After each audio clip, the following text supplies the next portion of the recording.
8월 26일 최고위원회 시작하겠습니다. 제가 먼저 말씀드리겠습니다.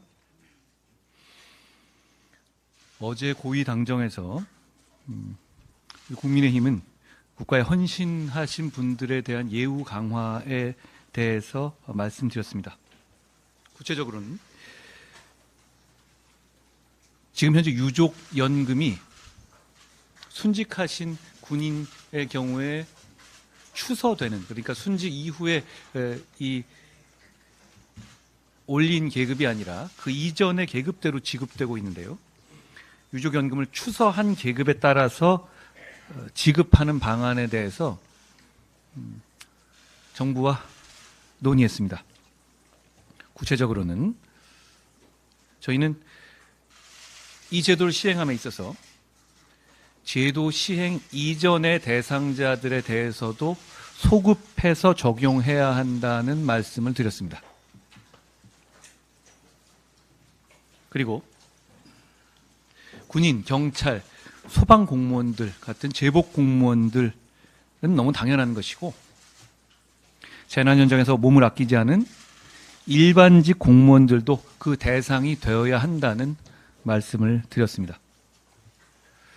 정부에서도 적극적으로 검토해 주겠다는 말씀을 하셨습니다.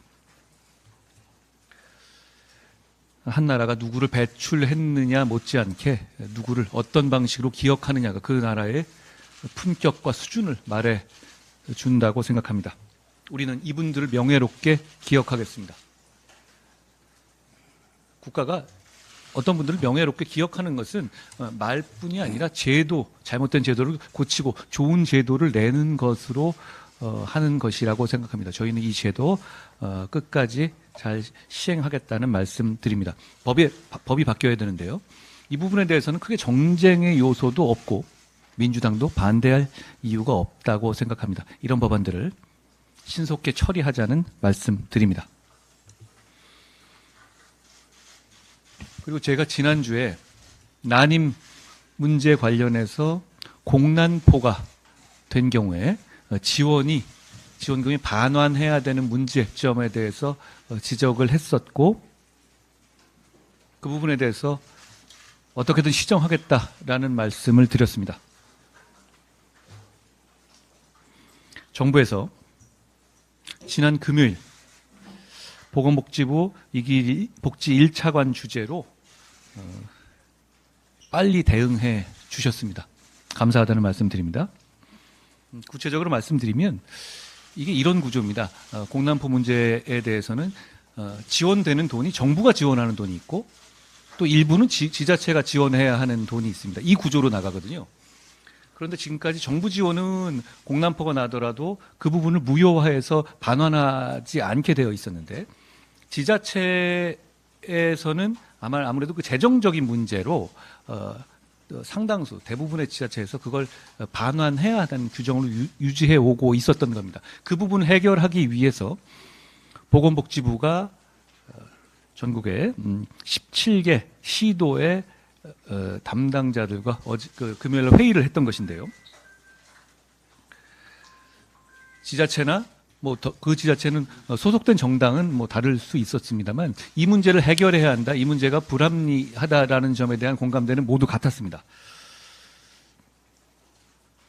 결국 수도권 비롯해서 다수 지자체가 지금 제도 신설을 8개 이 지자체가 신설을 검토 중이다라는 보고를 받았고, 나머지 9개에 하고 있지 못한 지자체에 대해서도 어떤 방식으로든가 정부가 지원해서 이 문제를 조속히 해결하는 것으로 이 필요성과 해결하는 방안에 대해서 공감했다는 말씀을 들었습니다. 정부와 지자체의 빠른 대응에 대해서 대단히 감사한다는 말씀을 드립니다.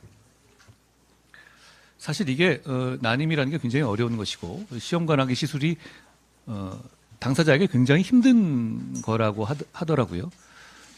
그런데 그게 공난포가 나왔다고 해서 오히려 공난포가 나왔다는 것 자체가 심적인 타격이고 실망스러운 일인데, 그걸 가지고 받은 돈을 토해내야 된다? 그거는 좀 누가 보더라도 얼마나 당사자가 마음 아플지 생각해 본다면 잘못된 것이라는 점을 알 수 있을 겁니다. 이 점을 저희가 지자체마다 재정 상태가 다른 만큼 정부가 적정 지원 수준을 지원한 지침 마련을 힘쓸 것을 약속했다고 들었습니다.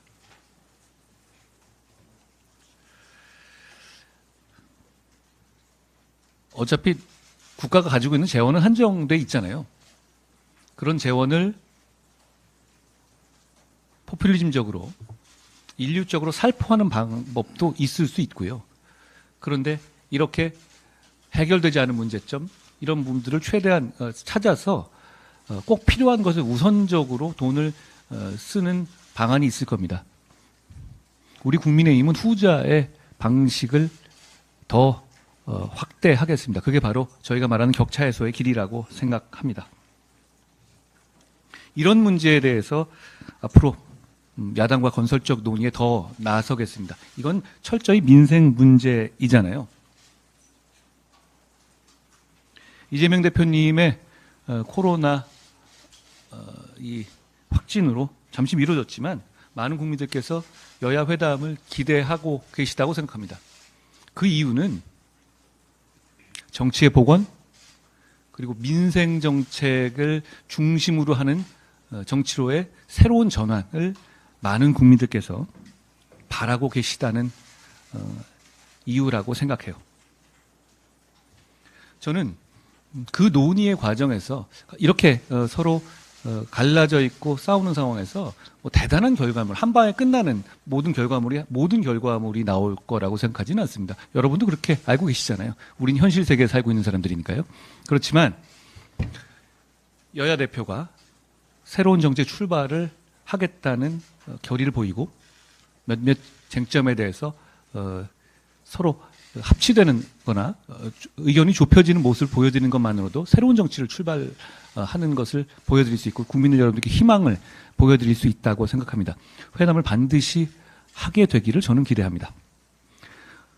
그 과정에서 그 회담의 전부를 국민들께 그대로 공개하는 것이 좋지 않겠냐 하는 제 생각에는 변함이 없습니다. 그렇게 됐었을 때 그 과정과 그 차이점 그리고 세상을 보는 관점, 국민을 위해서 어떤 정치를 하겠다는 양당의 관점을 보여드릴 수 있지 않겠습니까? 우리 주인인 국민들께서 그게 이 점에 대해서 민주당 일각에서는 좀 반대하는 목소리도 있는 것 같습니다. 제가 이렇게 말씀드리겠습니다. 저는 그렇게 공개하는 것이 더 바람직하다고 생각하지만 그 회담의 전제로서 그걸 주장하는 건 아닙니다. 더불어민주당 물론 이 공개하는 것에 대해서 뭐 반대하는 목소리도 일리 있는 목소리일 수 있기 때문에 저는 그 점을 우리 국민의힘은 그 회담의 전제 조건으로 고집하지는 않겠다는 말씀을 드립니다. 중요한 건 빠른 시일 내에 회담을 하는 것이라고 생각합니다. 이재명 대표님의 쾌유를 빌면서 조속한 만남이 이루어지기를 기대합니다. 어제 고위당정에서도 물가에 관한 논의가 있었습니다. 정부가 대단히 많은 노력을 하고 있습니다. 그렇지만 물가라는 것이 사실 완벽하게 그 성과를 모든 사람이 만족하는 성과를 내기가 대단히 어려운 분야입니다. 정책의 효과도 바로 나타나지 않고요.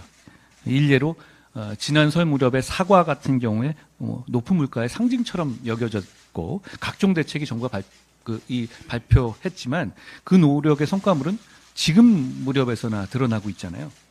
이런 어려운 점이 있습니다. 특히 이제 반복되는 여러 가지 구조적 문제에서 나오는 물가 요인들에 대해서 대응하는 게 참 어렵습니다.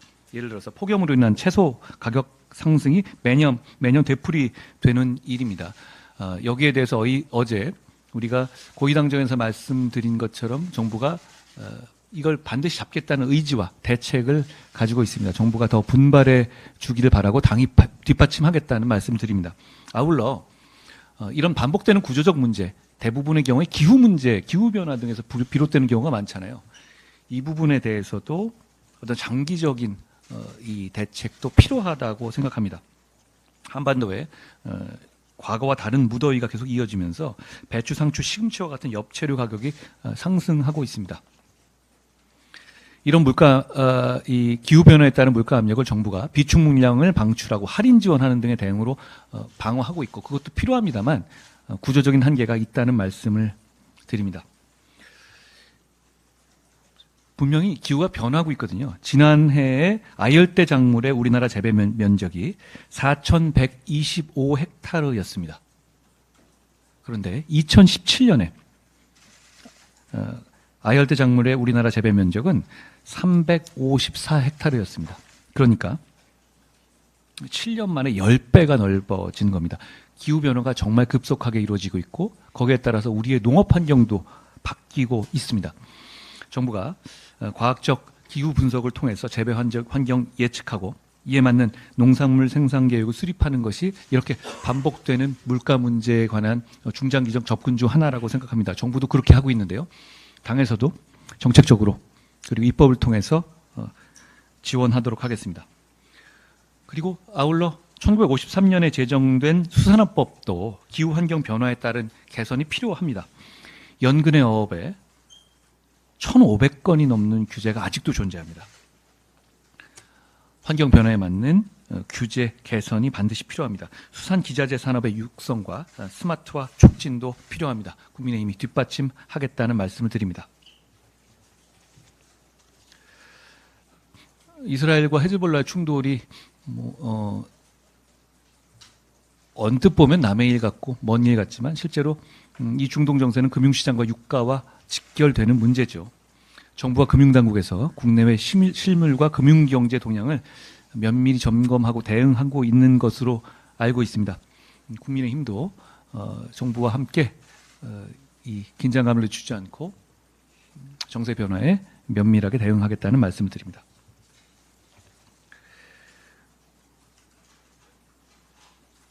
지금은 의료개혁 과정에서 나오는 여러 가지 걱정들이 많이 있다는 것을 잘 알고 있습니다.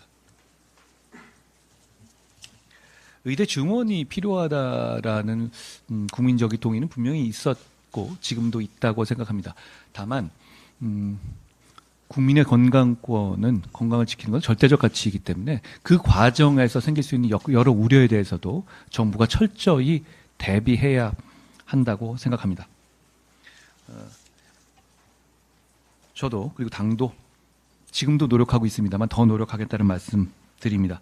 다만 그 과정이 이 공개될 경우에는 오히려 그 실용적인 결과를 내는데 장애가 될 수 있기 때문에 저희가 조용하지만 그렇지만 심각성을 인식하고 진지하고 우선순위를 두고 제안을 드리고 그리고 많은 의견을 듣겠다는 말씀을 드립니다.